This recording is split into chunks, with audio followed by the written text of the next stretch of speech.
제2장. 오순절날이 이미 이름에 그들이 다같이 한 곳에 모였더니 호련히 하늘로부터 급하고 강한 바람 같은 소리가 있어 그들이 앉은 온 집에 가득하며 마치 불의 혀처럼 갈라지는 것들이 그들에게 보여 각 사람 위에 하나씩 임하여 있더니 그들이 다 성령의 충만함을 받고 성령이 말하게 하심을 따라 다른 언어들로 말하기를 시작하니라.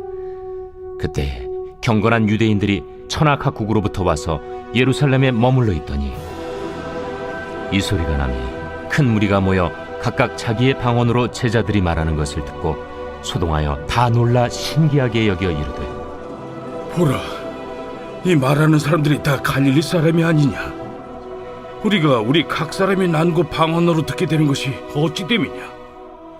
우리는 파데인과 메데인과 엘람인과 또 메소보다미아, 유대와 갑바도기아, 본도와 아시아, 부르기아와 밤빌리아, 애국과 및 구레네에 가까운 리비아 여러 지방에 사는 사람들과 로마로부터 온 나그네, 곧 유대인과 유대교에 들어온 사람들과 그레데인과 아라비아인들이라. 우리가 다 우리의 각 언어로 하나님의 큰일을 말함을 듣는도다. 다 놀라며 당황하여 서로 이르되, 이 어떤 일이냐? 또 어떤 이들은 조롱하여 이르되, 그들이 새 술에 취하였다.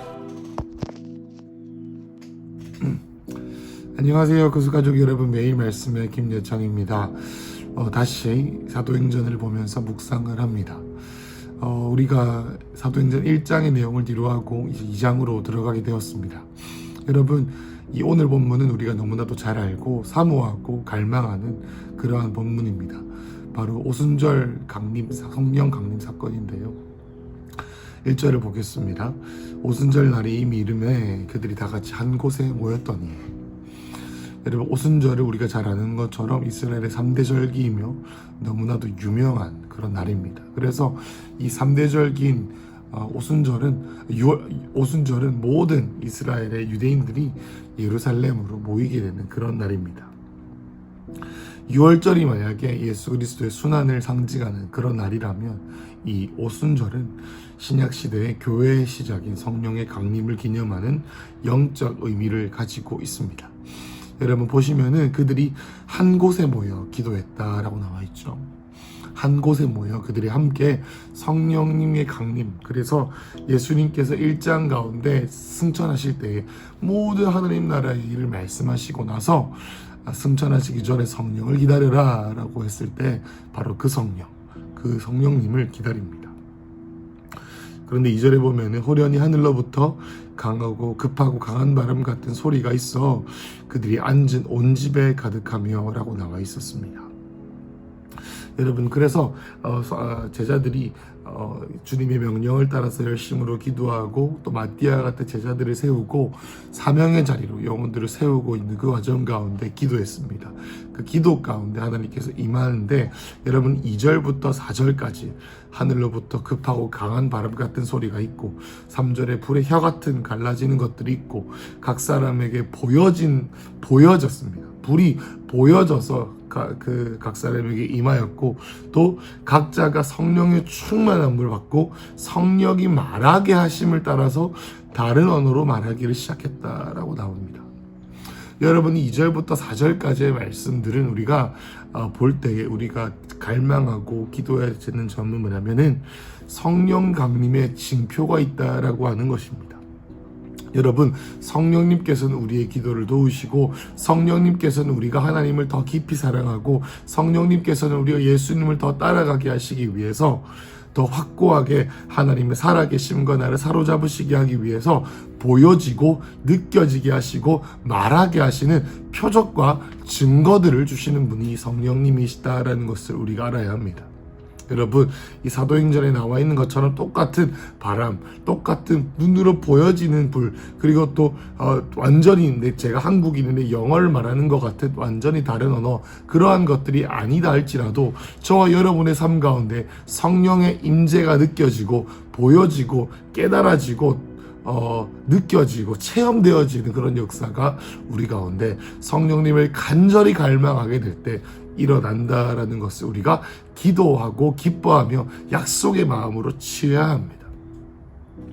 여러분, 우리에게 성령께서 세례를 부어주시고 성령의 세례를 우리에게 부어주실 때에 이렇게 보여지고 느껴지고 깨달아지는 은혜가 있기를 축복합니다.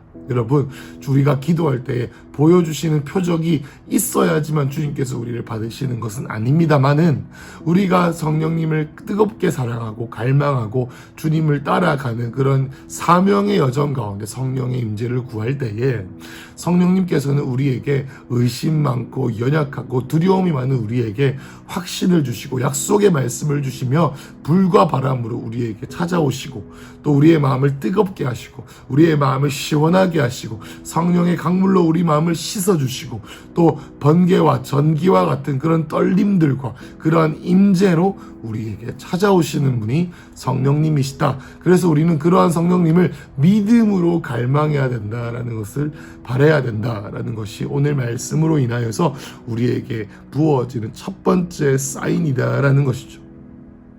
여러분, 이 성경에만 나오는 하나님으로 우리가 제한하지 않았으면 좋겠습니다.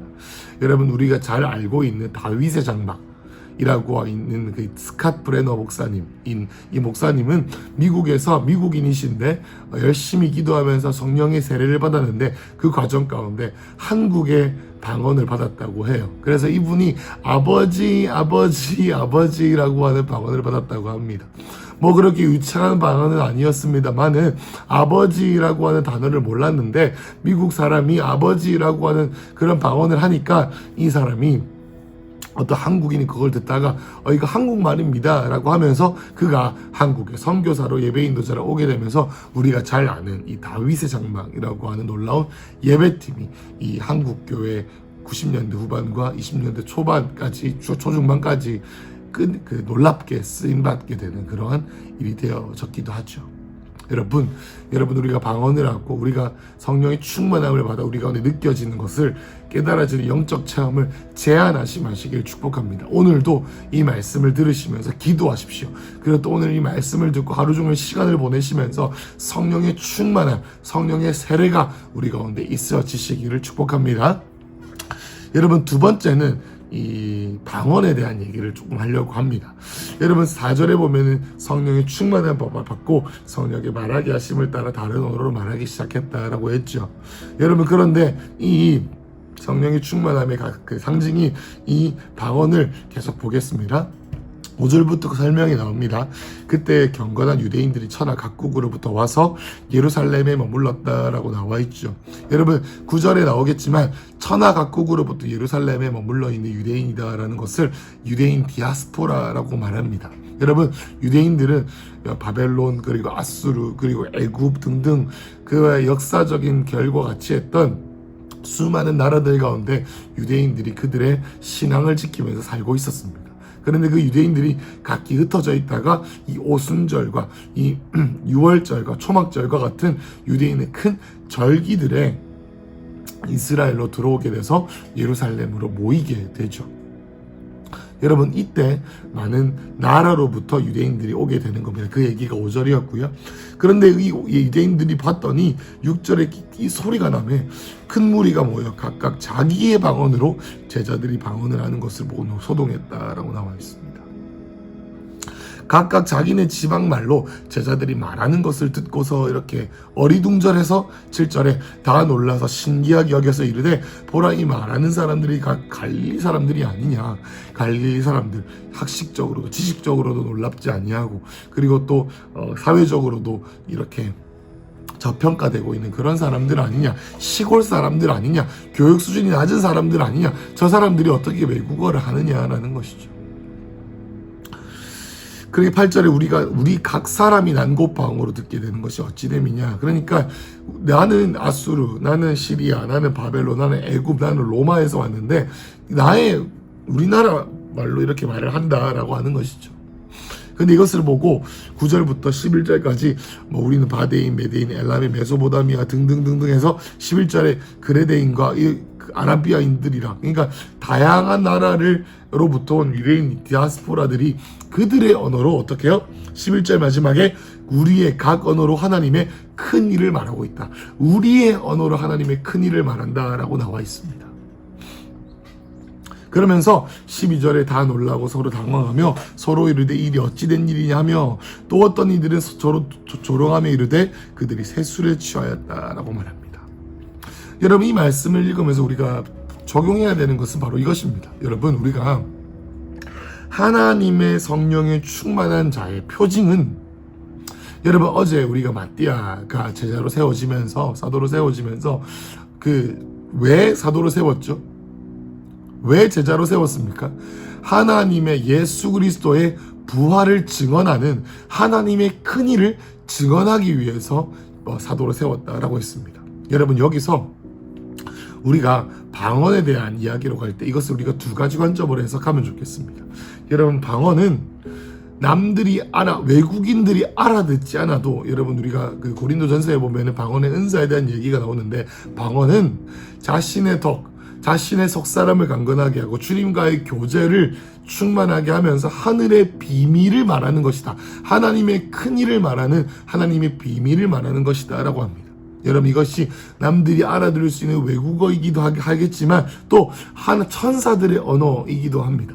그러니까 이 방언이, 우리가 이것들을 들었을 때 첫 번째로는 사람이 알아듣지 못한다 할지라도 하나님의 비밀을 말하는 방언으로서 우리가 방언을 계속적으로 하게 되면은 우리의 영이 기도하는 것이기 때문에 우리의 속사람 가운데 천사들이 말하는 비밀과 하나님 나라의 큰 비밀이 말하게 되어지면서 우리의 영이 하나님과 함께 교통하게 되는 그러한 일을 하게 됩니다. 여러분, 그리고 또 우리가 외국어로 다른 나라의 언어로 방언을 할 수도 있겠죠. 여러분, 그런데 이 방언이라는 것을 우리가 적용할 때 이렇게 적용해야 합니다. 그것은 뭐냐? 마띠아가 예수 그리스도의 부활을 증언하기 위해서 이 사도의 직임을 세웠던 것처럼 이 성령의 충만함도 신비주의적인 이런 것이 아니라 결국에 사명의 자리, 복음에 전하는 자리, 하나님의 큰 일을 전달하고 소통하는 자리로 주님께서 성령을 부으신다라는 것을 기억해야 된다는 것이죠. 다시 말씀드립니다.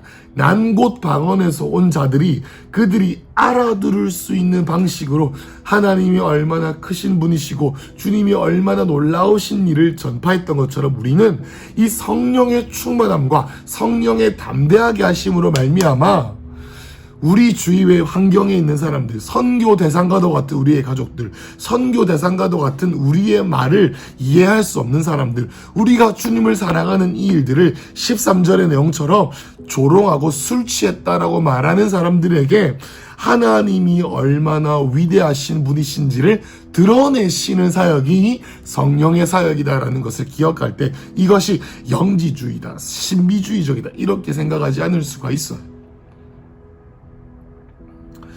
여러분, 내일 본문에 보면은 바로 그 다음 일에 무슨 일이 나오는지 아십니까? 이 제자들이 성령으로 충만해서 뭘 한지 아세요? 방언으로 신비주의적으로 하고 막 쓰러뜨리고 이렇게 하지 않았어요. 여러분, 성령의 충만함으로 제자들이 무엇을 했냐?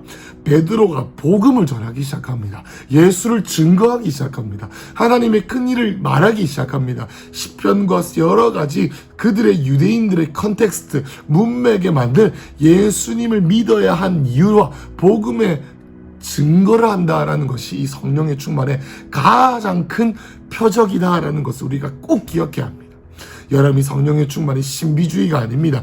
이 성령의 충만이 우리 가운데 느껴지고 깨달아지고 불과 바람으로 우리 가운데 성령의 충만함을 주시고 이 모든 성령님께서 우리를 만나주시고 사로잡으심의 역사가 있습니다. 그렇지만 이것의 목적, 이것의 표적, 이것의 표징은 오직 복음을 전하는 것입니다. 오직 예수를 전하는 것입니다. 오직 하나님의 큰 일을 말하는 것입니다. 11절처럼요.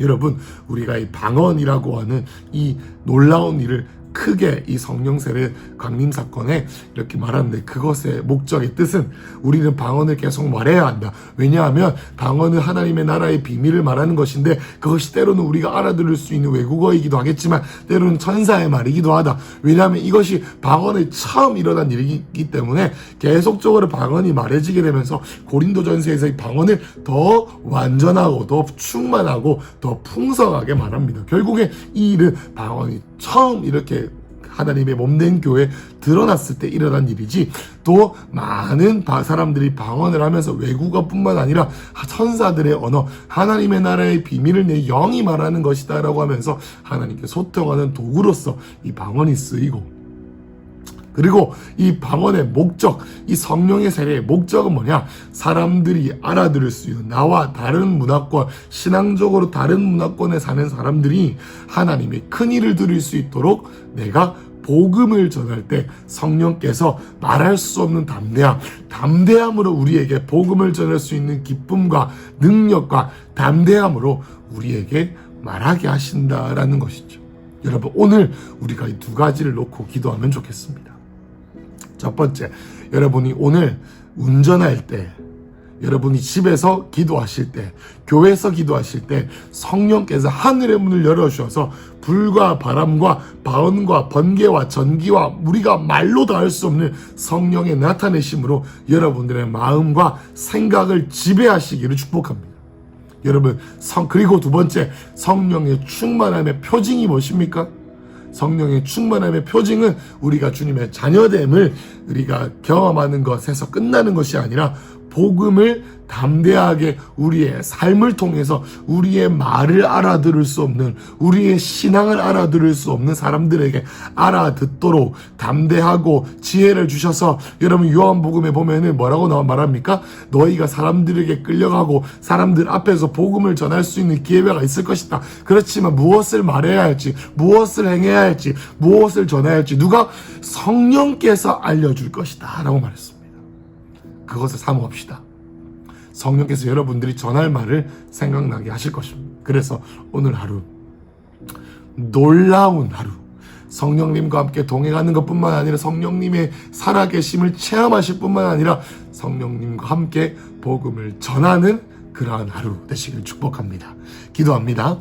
하나님 아버지, 오늘 하늘의 문을 활짝 열어주셔서 이 영상을 보는 모든 큰수 가족들에게 성령님 지금 이 시간 충만하게 임하여 주시옵소서. 새로운 방언을 말하게 하시고, 이전에 했던 방언보다 더욱더 능력 있는 방언, 더욱더 유창한 방언, 알아들을 수 있는 방언, 새로운 방언을 말하게 하시고, 또 우리가 이때까지 듣지 못하고 말하지 못했던 방식으로 복음을 전하게 하시고, 또 그 삶을 살아내는 과정 가운데 우리에게 불과 보혈과 전기와 바람과 뜨거움과 눈물과 물과 모든 성령님의 드러나심으로 우리에게 임하여 주시옵소서.